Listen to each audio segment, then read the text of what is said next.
আমরা কোথায় আউযুবিল্লাহ পড়বো আর কোথায় বিসমিল্লাহ পড়বো, অনেকে এই বিষয়টা পুরোপুরি ধরতে পারেন না যে আউযুবিল্লাহ কোথায় পাঠ করব আর বিসমিল্লাহ কোথায় পাঠ করব। যেখানে যেটা পাঠ করার দরকার, যেখানে যেটা পড়ার দরকার সেখানে সেটাই পাঠ করতে হবে।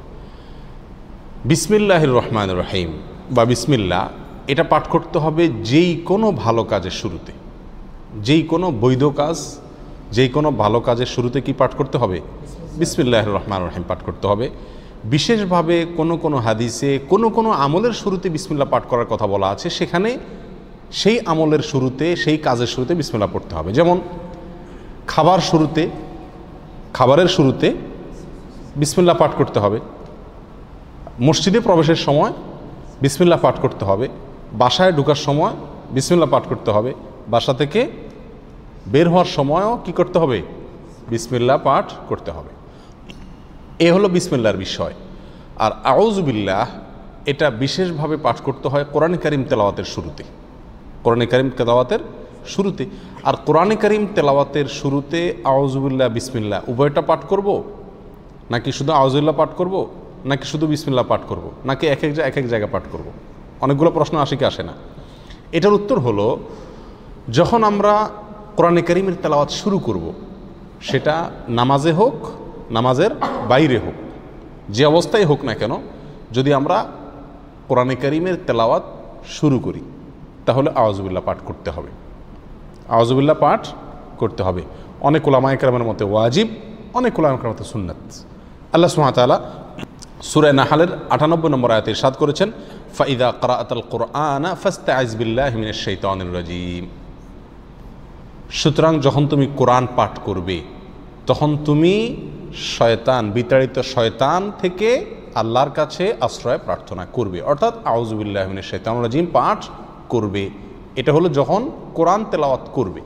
তাহলে আমরা নামাজে যখন হাত বাঁধবো, হাত বাঁধার পরে সানা পড়ব, এরপরে আউযুবিল্লাহ পাঠ করব, কারণ আমাকে সূরা ফাতিহা পড়তে হবে, সূরা ফাতিহার পরে আরও সূরা পড়তে হবে।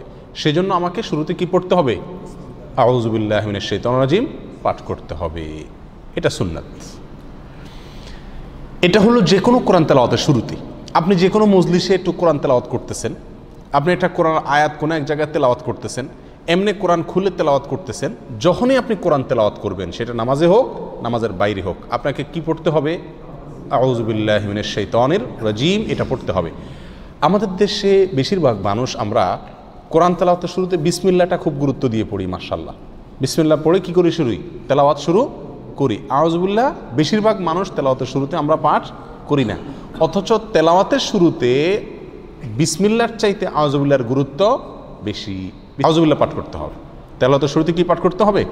আউযুবিল্লাহি মিনাশ শাইতানির রাজীম পাঠ করতে হবে। সেটা আপনি সূরার শুরুতে পড়ুন, সূরার মাঝখান থেকে পড়ুন, এক আয়াত পড়ুন, আধা আয়াত পড়ুন, কোরআনের যে অংশই পড়ুন না কেন, যখন শুরু করবেন কি দিয়ে শুরু করতে হবে? আউযুবিল্লাহি মিনাশ শাইতানির রাজীম, এটা দিয়ে কোরআন তেলাওয়াত শুরু হবে। বিসমিল্লাহির রহমানির রহিম এটাও কোরআন তেলাওয়াতের সময় পড়তে হবে, কিন্তু কখন সেটা? বিসমিল্লাহির রহমানির রহিম কোরআন তেলাওয়াতের সময় পাঠ করবেন সূরার শুরুতে। কিসের শুরুতে? সূরার শুরুতে।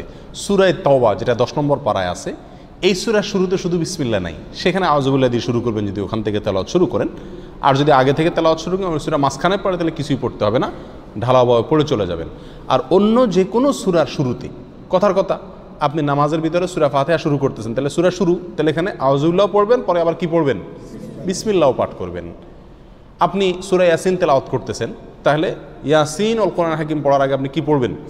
বিসমিল্লাহ পাঠ করবেন। আর সেই পাঠটা যদি আপনার একেবারে শুরু হয়, অর্থাৎ কোরআন খুলে ওটা শুরু করেন, তাহলে দুইটাই পাঠ করবেন, কারণ শুরুতে সেই হিসাবে আউযুবিল্লাহ, আবার সূরা শুরু সেই হিসাবে বিসমিল্লাহ। কথাটা কি বুঝাতে পারছি? আর যদি আপনি মাঝখান থেকে এক জায়গা থেকে খুলে পড়তেছেন, সূরার মাঝখান থেকে, তাহলে আপনার কি পড়তে হবে? আউযুবিল্লাহি মিনাশ শাইতানির রাজীম। বিসমিল্লাহ পড়া জরুরি না, যদি পড়েন পড়তে পারেন। কথা বুঝে আসছে? এই হলো আউযুবিল্লাহ এবং বিসমিল্লাহ কোথায় আমরা পাঠ করব তার একটি মোটামুটি বিস্তারিত বিবরণ। দোয়া দুরুদ পাঠ করার সময় আমরা কি বিসমিল্লাহ পড়ব কি না? অনেক দোয়া আমরা পড়তে হয় নাকি? সকাল সন্ধ্যার দোয়া জিকিরগুলো আছে, তারপরে খাবারের সময় জিকির আছে, দোয়া আছে, বিভিন্ন সময় কি আছে?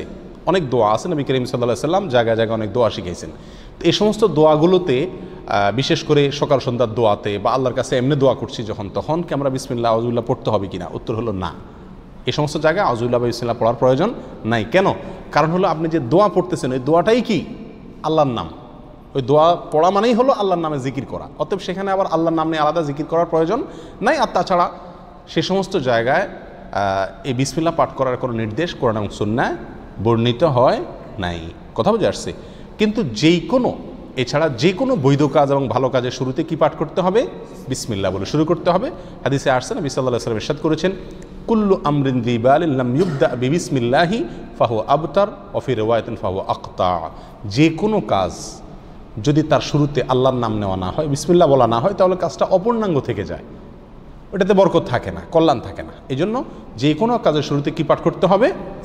বিসমিল্লাহ পাঠ করতে হবে, যদি সেটা বৈধ কাজ হয় অথবা যে কোনো ভালো কাজ হয়। আল্লাহু আ'লাম।